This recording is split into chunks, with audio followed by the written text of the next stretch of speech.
자, 이제 여러분들께 좋은 종목 10가지 빠르게 릴레이로 소개해드리도록 하겠습니다. 스피드 종목 10 시간입니다. 오늘 두 분과 함께 할 텐데요. 비전경제연구소의 김태성 이사 그리고 한국투자증권 서초중앙 PB센터의 길건우 FC 나오셨습니다. 두 분 안녕하세요. 반갑습니다. 네, 두 분을 또 여기서 뵙네요. 오후에 빅머니에서 뵙다가 여기에 또 두 분을 모아가지고 종목 얘기를 좀 해보도록 하겠습니다. 좋은 종목 많이 가져오셨죠, 두 분? 네. 네, 좋습니다. 자, 스피드 종목 10 그럼 두 분이 가지고 오신 10가지 종목부터 바로 공개해드리겠습니다. 스피드 종목 10 두 분의 선택 10가지 종목 확인해 보겠습니다. 김태성 이사의 종목부터 볼까요? 첫 번째, 뷰웍스를 시작으로 사마네트웍스, 파미셀, 티플렉스, 펄어비스 5개 가져오셨고요. 길건우 연구원의 종목은 롯데쇼핑, 세아제강, 나스미디어, 클래시스, 성광밴드 이렇게 10가지가 준비되어 있습니다. 시청자 여러분들은 이 10가지 종목 가운데 어떤 종목이 더 눈에 띄시나요?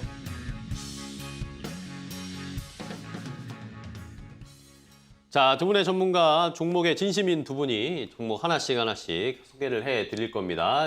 룰은 아시죠? 제가 뭐 설명 안 드려도 90초 안에 이야기를 해주셔야 되고 시간이 오버돼 있고 가차없이 제가 땡을 부를 겁니다. 네. 그러니까 시간 잘 맞춰서 불러주시면 되겠습니다. 근데 요즘에 전문가분들이 시간을 너무 잘 맞추셔가지고 제가 땡할 일이 잘 없는데 오늘 재미를 위해서 여러분들 좀 알겠습니다. 많이 설명해 주시는 걸로 부탁드리겠습니다. 일단은 김태성 이사님부터 첫 번째 종목. 네, 일단 제가 오늘 첫 번째로 가지고 온 종목은 뷰웍스라고 하는 의료기기, 영상 촬영기기 업체를 좀 가지고 나왔는데 최근에 보면 뭐 반도체 IT라든지 전기전자, 과거라는 표현은 좀 그렇겠습니다만 그래도 우리나라 시장을 이끌었던 주도주 역할을 했던 섹터가 그다지 좋지 못합니다. 그런데 이제 그러한 반면에 제약바이오라든지 이 의료기기라든지 이쪽은 굉장히 또 좋은 매수세가 들어오고 있다라고 좀 보시면 될 것 같아요. 그러니까 반도체 IT를 사려고 했던 이 자금, 그러니까 투심 자체가 의료기기라든지 앞으로 실적이 계속해서 이제 잘 나오는 쪽으로 이제 많이 돌아서지 않았나라는 이야기를 한번 드려보면서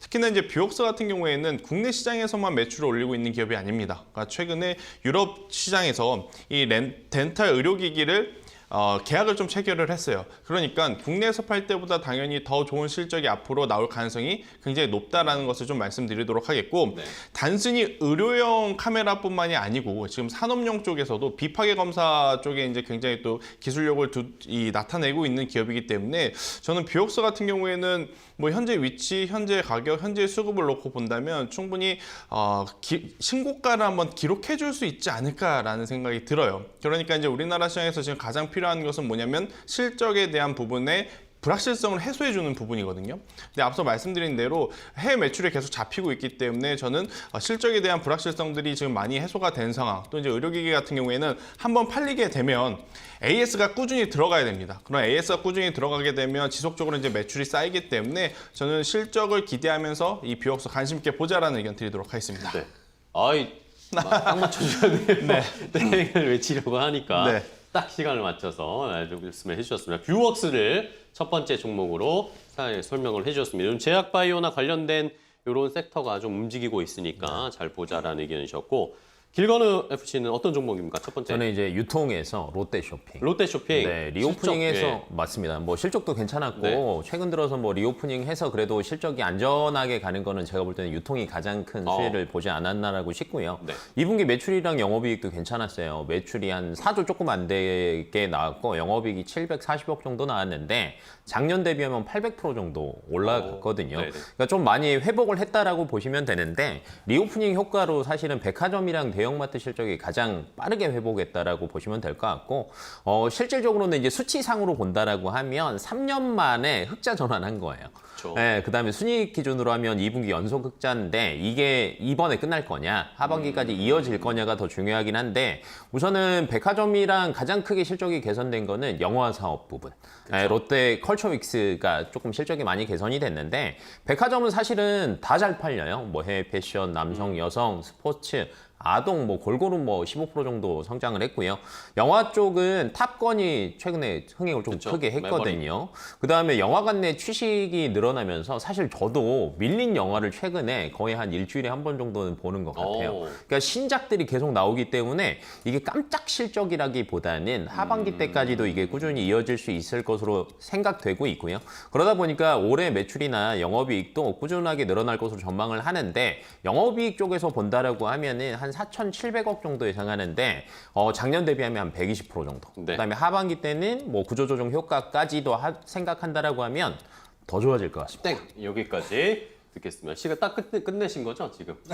네, 맞습니다. 알겠습니다. 좋습니다. 롯데쇼핑 실적이 일단은 좋아지고 있고 하반기에도 실적 개선세는 이어질 것이다. 그렇다면은 좀 봐야겠다라는 의견으로 주셨습니다. 자, 다음 김태성 이사님 두 번째 종목이요. 네, 일단 뭐 제가 두 번째로 가지고 온 종목은 사마 네트워크스라고 하는 컨텐츠 네, 제작사를 좀 가지고 나왔는데요.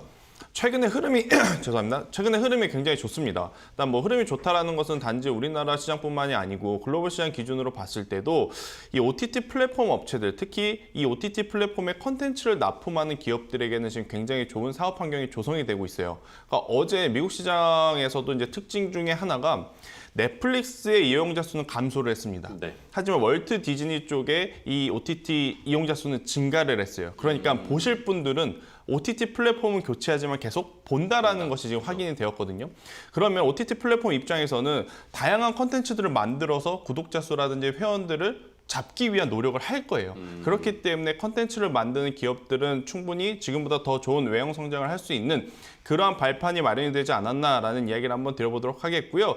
우리나라 같은 경우에는 이 이상한 변호사 우영우가 정말 신드롬급의 그러니까요. 인기를 네. 보여주면서 컨텐츠주에 활력을 또 불어 넣어줬습니다. 그렇기 때문에 올해 이제 하반기에 최대 제작 편수를 좀 노리고 있는 사마 네트워크스 같은 경우에는 굉장히 좋은 실적을 낼 수 있습니다. 이미 올해는요 전년 동기 대비 지금 3배 가까이 지금 증가한 이익을 냈는데 이것보다 더 좋은 실적을 낼 가능성도 지금 내포하고 있기 때문에 실적주로서의 면모를 한번 보여주지 않나라는 생각이 들고요. 시장이 어려울 때는 이 금리라든지 인플레이션의 압박에서 좀 벗어나는 컨텐츠주들이 인기가 많을 수밖에 없어요. 그래서 다양한 시나리오를 고려했을 때 컨텐츠주 관심 있게 보자라는 의견 드리도록 하겠습니다. 두 분이 너무 신경을 쓰시는 것 같습니다. 종목에 좀 집중하시면서 설명을 해주시는 걸로 시간보다. 네, 알겠습니다. 네, 일단은 컨텐츠 관련 종목을 이야기해 주셨습니다. 아까도 제가 살짝 말씀드렸지만 제가 우영우를 아직 안 봤는데 다음 주에 이제 마지막 회라니까 빨리 몰아봐야 되겠습니다. 아, 몰아보시려고. 시작을 해야 될 것 같아요. 이 시청자분들도 유튜브에 이제는 시작해야 된다라고 막 댓글을 달아주셔가지고 시작하겠습니다. 자, 다음 종목 바로 가겠습니다. 길건우 FC의 다음 종목은요? 네, 저는 이제 세아제강을 한번 세아제강. 가지고 와봤는데 최근에 사실은 8월 들어서 뭐 인플레이션 감축법이나 BBB 이야기가 계속 나오다 보니까 주가가 많이 오르기는 했어요. 근데 네. 최근 들어서 조금 조정을 당하거든요. 근데 이제 이게 조금 눈으로 보여진다라고 하면 가시화가 된다라고 하면 저는 충분히 주가는 더 올라갈 수 있다라고 보고 있고요. 세아제강 같은 경우에는 2분기 때 사실은 내수는 우리나라 쪽은 조금 별로 안 좋았어요. 하지만 수출 쪽이 굉장히 좋았는데 이 수출 쪽에서 나오는 게 사실은 미국의 에너지용 강간 가격이 굉장히 많이 올랐습니다. 그러다 보니까 플러스 환율 수혜까지 받아서 실적이 굉장히 좋았어요. 근데 이게 하반기도 이어질 거냐 말 거냐를 따져야 되는데 인플레이션 감축 법안이 사실은 이제 8월, 9월이 거의 확정이 된다라고 이제 이야기가 거의 나오고 있잖아요. 네. 그렇다라고 하면 가장 큰 수혜는 사실은 LNG 터미널 확대의 수혜가 가장 클 것으로 예상이 됩니다. 근데 최근 들어서 LNG 터미널은 뭐냐면 말 그대로 유럽 쪽으로 미국계 LNG가 넘어가야 되는데 그러려면 터미널 확대를 해야 돼요. 근데 여기서 이제 저희가 이제 스테인리스 강관이라는 게 세아제강이 조금 강점이라는 거. 그다음에 최근에 LNG 선박 수주가 꾸준하게 늘어나고 있죠. 여기서도 당연히 또 들어가는 강간이 또 STS 강간. 그다음에 하반기에는 뭐 LNG 터미널에 대한 기대감, 뭐 해상 풍력에 대한 수주 또 기대감들도 남아 있다 보니까 사실 세아제강 같은 경우에는 지금 고점이라는 얘기들도 나오고는 있어요. 뭐 거의 최고가가 19만 원대인데 네. 거의 뭐 18만 원까지 올라갔다가 살짝 조정을 당하고는 있거든요. 하지만 그래도 조정될 때 매수하자. 입니다.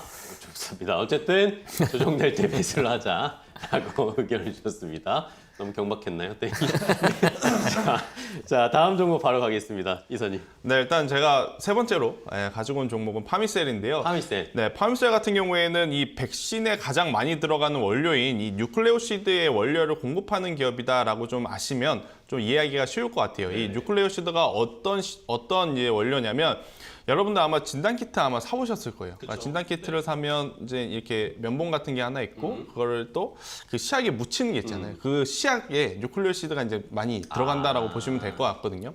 그러니까 이제 이게 비단 이 코로나19뿐만이 아니고 원숭이 두창이라든지 모든 전염병 혹은 진단 키트 시약에 다 들어간다라고 좀 보시면 될 것 같아요. 그렇기 때문에 미국의 이제 제약사 이제 서모피셔 혹은 독일의 머크사의 이 파미셀이 이 원료를 공급을 해요. 그러면 그들 제약사가 또 2차, 3차 공정을 거쳐서 완성품을 만든 다음에 글로벌 업체에 이제 공급하는 지금 이 상황인데 우리나라가 아니고 글로벌 시장에 원료를 독점적으로 공급한다라는 것은 정말 이제 기술적으로 인정을 받았다라는 거거든요. 그러니까 제약바이오를 투자함에 있어서 우리나라 투자자분들이 가장 의구심을 갖는 건 뭐냐면 정말 그 기업이 그 기술력을 가지고 있느냐. 그렇죠. 또 그 기술력이 실제로 돈을 벌 수 있느냐 이 부분인데 지금 파미셀 같은 경우에는 한 번에 이 두 가지의 불확실성을 해소시켰다라고 좀 보시면 될 것 같아요. 그래서 굉장히 좋은 기술력을 가지고 있고 또 이제 뉴클레오시드가 전년 동기 대비 지금 누적 매출을 보게 되면 약 121% 이상 오른 상황이에요. 그러니까 이 백신 시장이 이제 커져가면 커져갈수록 파미셀 같은 경우에는 지금 외형이 더 커질 가능성이 높고 그에 비해 주가는 많이 내려있기 때문에 지금 관심 있게 보자라는 의견 드리도록 하겠습니다. 입니다. 알겠습니다. 자, 이렇게 파미셀까지 종목을 확인해봤습니다. 5가지 정도 지금 체크해봤는데 다음 종목으로 또 바로 갈까요? 길건우 FC. 네, 저는 이제 정관님. 방금 전에 리오프닝 저희가 얘기를 많이 하고 있는데 사실 이제 광고 쪽 네. 이 실적 굉장히 좋았거든요. 실적이 좋았음에도 불구하고 살아난 거는 제일기획만 조금 주가가 어느 정도 회복을 했지 이노션이랑 나스미디어 같은 경우는 회복을 많이 못했어요. 그렇죠. 네, 근데 이제 나스미디어 쪽이 저는 괜찮을 것 같아요. 뭐 2분기 때 매출 보니까 뭐 32% 정도 늘었고 영업이익도 34% 정도 늘었는데 결론은 뭐 리오프닝에 대한 광고량이 많이 집행이 확대가 됐다라고 보시면 될 것 같은데 네이버 카카오 쪽 매출 꾸준하게 올라가고 있고요. 그다음에 뭐 리오프닝 하면은 흔하게 패션, 화장품, 문화예술 앞에서 저희가 영화도 얘기를 많이 했지만 이쪽에 광고 집행이 굉장히 확대가 많이 되거든요. 근데 실질적으로는 이제 나스미디어가 이거를 수혜를 조금 보지 않을까라고 예상이 되고 있고, 근데 이게 3분기, 4분기에도 꾸준하게 성장은 할 것 같아요. 그러니까 최근 들어서 사실은 5분기 연속 두 자릿수의 성장을 꾸준하게 하고 있어요. 그래서 이게 저는 하반기까지 이어질 것으로 예상이 되고 있고, 그 다음에 작년에 5개 광고를 이제 추가를 했는데 여기에서 매출이 80%가 올랐습니다. 네, 일반적인 광고에서 나오는 거는 한 15%에서 20% 정도밖에 성장을 안 했는데 5개 광고에서 한 80% 정도가 늘어났다 보니까 이게 하반기도 좀 가시화가 되지 않을까라고 보여지고 있고, 그다음에 뭐 리워드 광고, 뭐 CPS라고 해서 뭐 맞춤 광고, 뭐 K딜, 뭐 여러 가지 이제 플랫폼 사업 부분 쪽에서는 사실은 상반기 때는 별로 안 좋았거든요. 근데 하반기 때는 사실은 이쪽에서도 매출이 어느 정도 증가가 된다라고 하면 굉장히 좋을 것으로 보여지고 있고, 사실 광고 대행이라는 게 조금 소외가 되기는 해요. 주가에서 보면은 가장 늦게 반영이 되기는 하긴 하는데 실적에 집중을 한다라고 하면 안전하게 가는 거는 사실은 이쪽이거든요. 그래서 이쪽을 저는 조금 자세하게 보시는 게 좋을 것 같습니다. 땡입니다. 알겠습니다. 뭐 종목이 땡이라는 게 아니라 네. 일단 시간이 땡이라는 거. 나스미디어도 어쨌든 꾸준하게 성장하고 있는 종목이다라는 의견이었고요. 다음 김태성 이사님. 네, 일단 제가 가지고 온 종목은 티플렉스라고 하는 기업을 티플렉스. 좀 가지고 나왔는데 네. 생소하신 분들도 있을 것 같고요. 또 이미 알고 계신 분들도 있을 것 같은데 티플렉스는 두 가지의 테마가 좀 엮여 있다고 보시면 될 것 같습니다. 일단 본업은 스테인리스를 만드는 업체예요. 그러다 보니까 이 길 팀장님이 말씀드린 세아제강과 조금 연결해서 또 한번 이해해 주실 수 있을 것 같고, 두 번째로는 히토류 테마가 좀 엮여 있어요. 근데 히토류 테마가 이제 시장에서 반응을 할 때는 시장이 안 좋을 때죠. 그러니까 미국과 중국이 서로 자존심 싸움을 할 때 오히려 이제 이 히토류 관련 테마주들은 시장에서 올라올 가능성이 높은 그런 상황인데, 저는 지금 시장이 우리가 생각한 것보다 오버슈팅, 그러니까 기술적 반등이 굉장히 강하게 나오고 있는 구간이다라고 생각이 들어요. 그러면 지금부터 지수가 막 급격히 내려간다라기보다는 일부 수익을 보고 있는 어떠한 종목군 혹은 투자자들은 안 좋은 뉴스가 나오게 되면 이제는 수익 실현해야겠다라는 투심이 좀 빠르게 나타날 수 있지 않을까라는 생각이 들고, 이제는 긍정적인 뉴스가 나올 것들이 많이 나왔습니다. 그러면 이제 또 시장은 이 부정적인 뉴스에 또 민감하게 반응할 가능성이 높은데 또 그 트리거가 될 수 있는 게 대만을 둘러싼 미국과 중국의 자존심 싸움. 그런 이야기가 나오게 된다라고 한다면 물론 이제 지수가 예전처럼 급격히 밀리지는 않을 거예요. 밀리는데 제한은 있겠지만 종목별로 봤을 때 이러한 이 히토류 관련 테마가 충분히 한번 움직일 수 있지 않을까라는 생각이 들고 또 본업에서의 성장성이 굉장히 좋습니다. 테마라 그래서 본업 안 보면 안 됩니다. 그렇죠. 실적이 좋아야 또 투자를 할 수 있는 것이기 때문에 이 본업에서의 성장성도 굉장히 좋고 테마적으로 움직일 수 있는 재료들을 갖추고 있기에 전 티플렉스 관심 있게 보자는 의견 드리도록 하겠습니다. 아, 시간 정말 잘 맞추시네요, 이사님. 자, 티플렉스도 좋은 상황. 히토류와 관련해서 현대 히토류뿐만 아니라 본업도 너무 잘하고 있기 때문에 좋은 종목이다라는 의견 주셨고요. 다음은 길건우 연구원님은 어떤 종목입니까? 저는 클래시스입니다. 클래시스. 네, 뭐 미용에 관심이 많습니다. 네, 그러신 것 같아요. 네. 뭐 이제 그거보다는 최근 들어서 이제 저도 가끔 피부과를 가기는 하는데 네네. 가면은 정말 그 남성 회원들도 많이 늘어났고요. 그쵸. 네. 정말 그 예약하는 게 힘들 정도로 오. 많이 늘어나고 있는 게 사실은 많이 보여지는 것 같아요. 그래서 이제 그래서 한번 가지고 와봤는데 클래시스 같은 경우는 2분기 실적 발표를 했거든요. 네. 별로 안 좋았습니다. 어. 네, 그러다 보니까 주가가 조금 반등을 많이 못하고 조정을 당하고 있기는 하는데 저는 지금이 괜찮은 것 같아요. 왜 그러냐면 네. 3분기부터는 실적 자체가 굉장히 많이 회복을 할 것으로 전망을 합니다. 그러니까 2분기 때는 영업이익이 전년 동기 대비하면 5% 정도 빠졌는데 3분기에는 한 27% 정도 회복할 것 같거든요. 네. 근데 왜 그러냐면 이 하반기 핵심은 소모품이에요. 그러니까 이게 저희가 쉬링크라고 들어보셨을 텐데 네네. 여기에 들어가는 카트리지, 소모품에 대한 매출이 사실은 굉장히 크거든요. 근데 이게 이제 하반기 때는 조금 살아날 것으로 예상이 되고 있고 그다음에 이제 브라질 쪽에서 가던 게 이제 조금 물량 차질이 있었는데 여기가 이제 조금 선적이 해소가 되면서 하반기 때는 매출에 반영이 될 것으로 보여지고 있고요.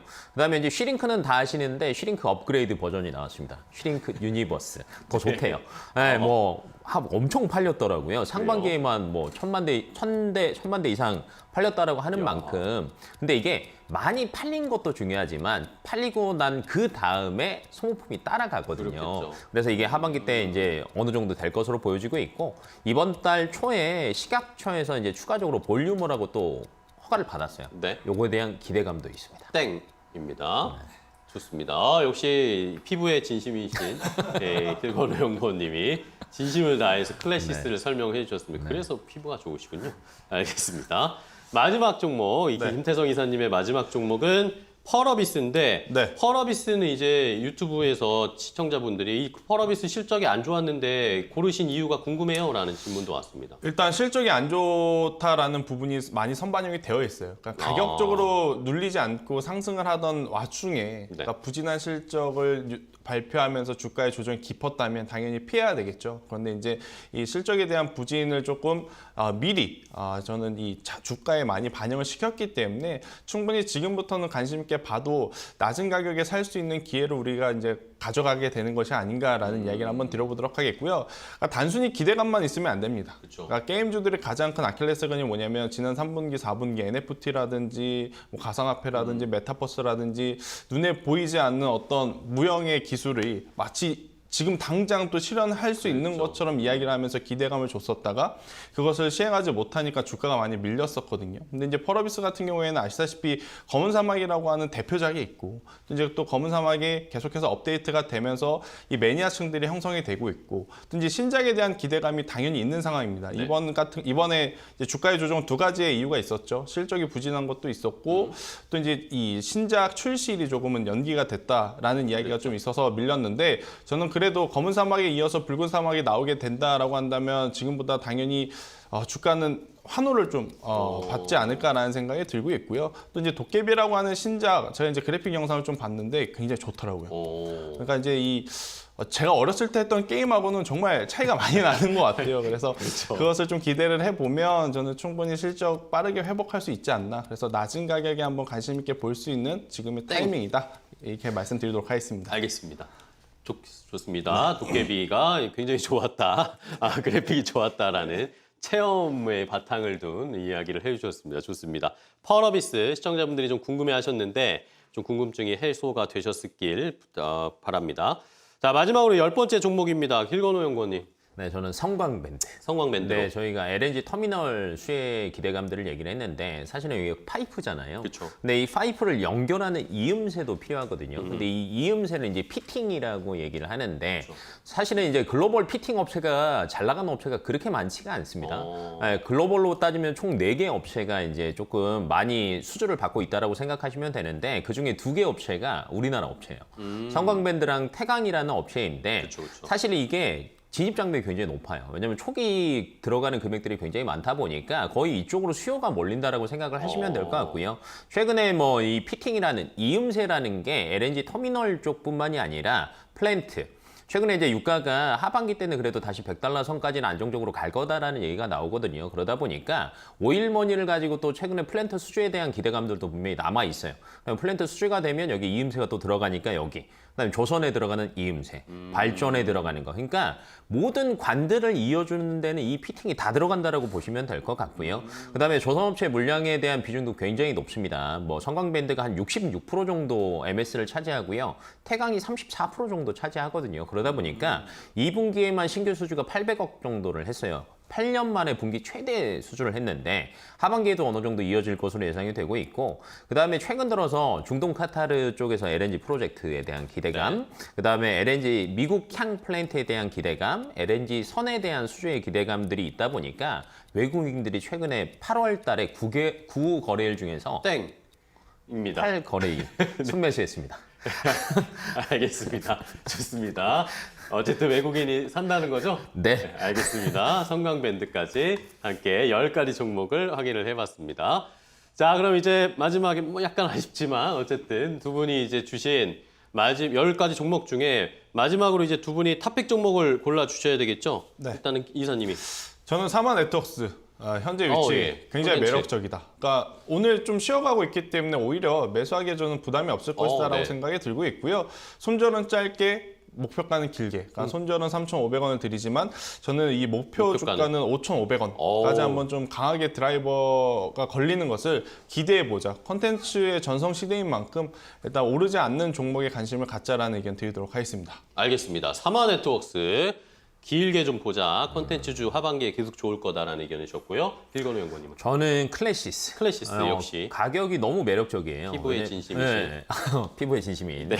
왜냐면 이게 매출이 사실은 올해 매출이 작년에가 한 1,000억대였는데 올해가 한 1,400억 정도 예상하거든요. 네. 근데 작년에 평균 주가가 한 2만 원에서 왔다 갔다 했다라고 생각하면 되는데 지금 저는 한 15,000원 선이 지지선이 어느 정도는 될 거는 같아요. 네. 지금이 조금 매력적이라는 거 실적 발표하면 저는 목표가는 19,000원까지는 충분히 올라갈 수 있다라고 보고 있고요. 네. 반대로 이제 손절 라인은 지지선이 15,000원이라고 했잖아요. 뚫리면 또 사실 어디까지 갈지는 모르니까 손절 라인은 15,000원으로 대응하시면 될 것 같습니다. 알겠습니다.